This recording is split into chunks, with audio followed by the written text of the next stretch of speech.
नमस्कार दोस्तों, short and Hindi classes में आपका हार्दिक स्वागत है। दोस्तों, आज की डिक्टेशन 80 शब्द प्रति मिनट की गति से बोली जाएगी। डिक्टेशन स्टार्ट करते हैं 5 सेकंड बाद।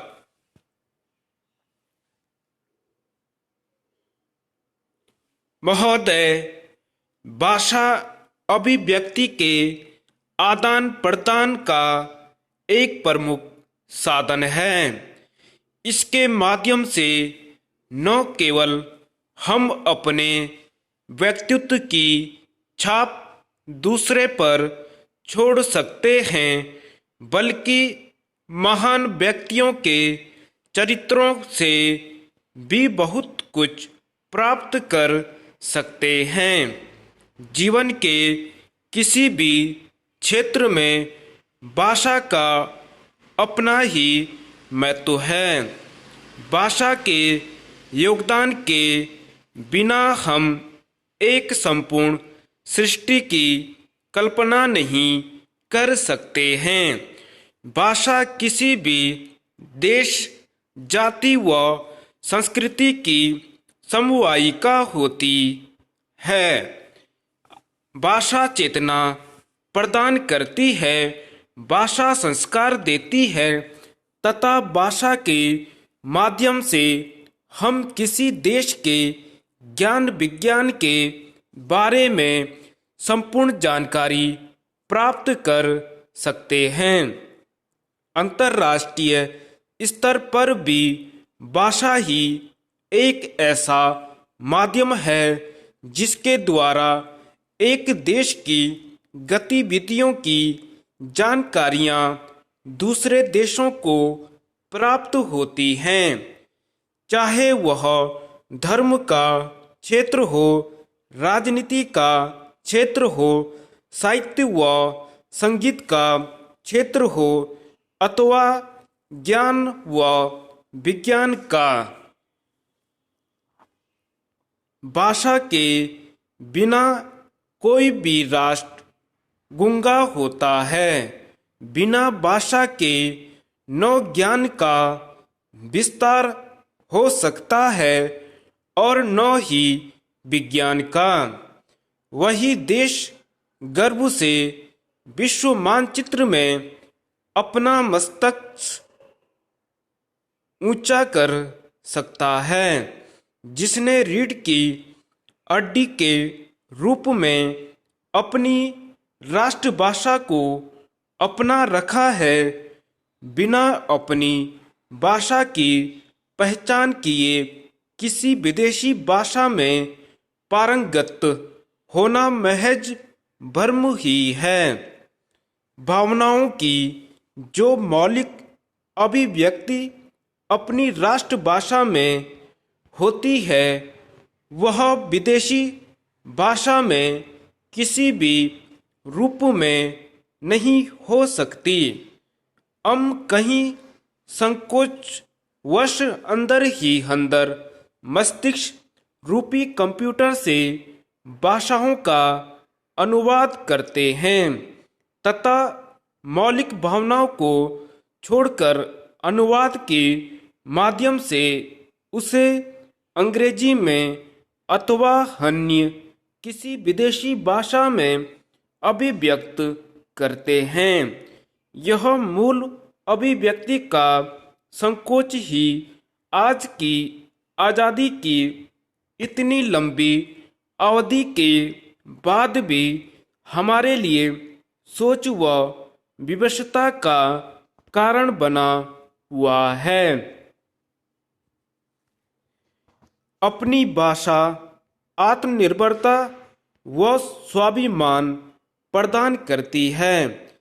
यदि हिंदी के प्रति उपेक्षापूर्ण भावों का चुनौतियों से सामना किया जाए तो आने वाले समय में यह संकोच हमारे शब्दकोश में फिर नहीं मिलेगा।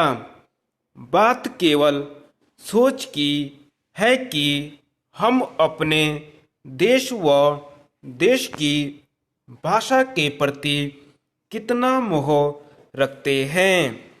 वह विचित्र विडंबना है कि घरेलू जीवन में प्रयुक्त हिंदी के लिए न हमें किसी शब्दकोश की आवश्यकता पड़ती है और न ही किसी विचार विमर्श की। महोदय, यह संपूर्ण सौतिया डहा केवल केंद्र सरकार के कार्यालयों में प्रयुक्त होने वाली हिंदी से ही क्यों?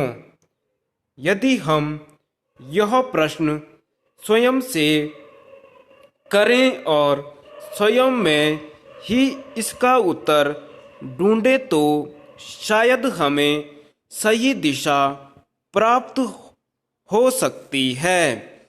विकल्प के माध्यम से हम हमेशा अपना विनम्र निवेदन अपने सभी पाठकों से करते रहे हैं कि वे हिंदी के इस यज्ञ में बेझिझक अपना योगदान सुनिश्चित करें।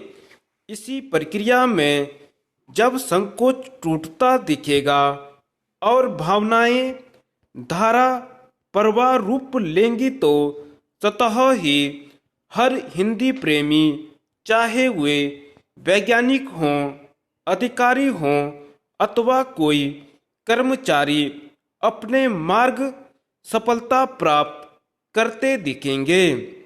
इस दिशा में हम अपने प्रयासों में कितने सफल हो पा रहे हैं, यह हमारे प्रबुद्ध पाठक एवं समर्थ रचनाकार ही जानते होंगे।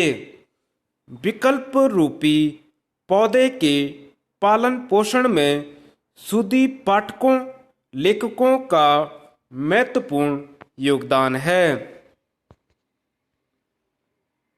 संस्थान के हिंदी प्रेमी निदेशक सभी वैज्ञानिकों तथा सभी अधिकारियों, कर्मचारियों का स्नेह एवं सहयोग ही विकल्प की निरंतर प्रगति यात्रा का द्योतक है। इसी सफलता का जितना श्रेय पत्रिका के संपादक को जाता है, उससे कहीं अधिक संस्थान के सभी प्रेरक मित्रों व सहयोगियों को जाता है, जो प्रत्यक्ष या परोक्ष रूप में पत्रिका के मार्गदर्शक अथवा संभल रहे हैं। मेरे व्यक्तिगत अनुरोध पर संस्थान के वैज्ञानिकों ने मूल हिंदी विज्ञान लेखन प्रारंभ कर दिया है। यह पत्रिका के लिए एक उपलब्धि की बात है। पत्रिका अपनी पूर्ण क्षमता से भाषाई विकास व जागृति चेतना अभियान को समेटे हुए हैं। प्रत्येक प्रकार के पाठक का स्नेह पाने की ललक से पत्रिका में बराबर विविधता लाने का प्रयास जारी है। इसके लिए देश के अग्रणी व वरिष्ठ साहित्यकारों, सृजन कर्मियों का स्नेह सदैव ही मुझे मिलता रहा है, जो महज मेरे शब्दों की मांग पर अपने ज्ञान का भंडार विकल्प रूपी पौधे पर छिछाड़ते रहे हैं। इसके लिए मैं उनका हृदय से आभारी हूँ। आशा करता हूँ कि अगले अंकों में हिंदी के माध्यम से विज्ञान लेखक अबाध गति से आगे बढ़ेगा। इसके लिए वैज्ञानिक वर्ग का सहयोग सदैव अपेक्षित है। जिस प्रकार एक पुष्प को किसी माला का आकार नहीं दिया जा सकता, बल्कि पुष्पों की विविधता ही यह आकार सुनिश्चित करती है। ठीक वैसे ही विकल्प रूपी वाटिका में पुष्पों की विविधता न केवल पास परिवेश को सुरभित करेगी बल्कि देश जाति का गौरव भी बढ़ाएगी, ऐसा मेरा विश्वास है। धन्यवाद।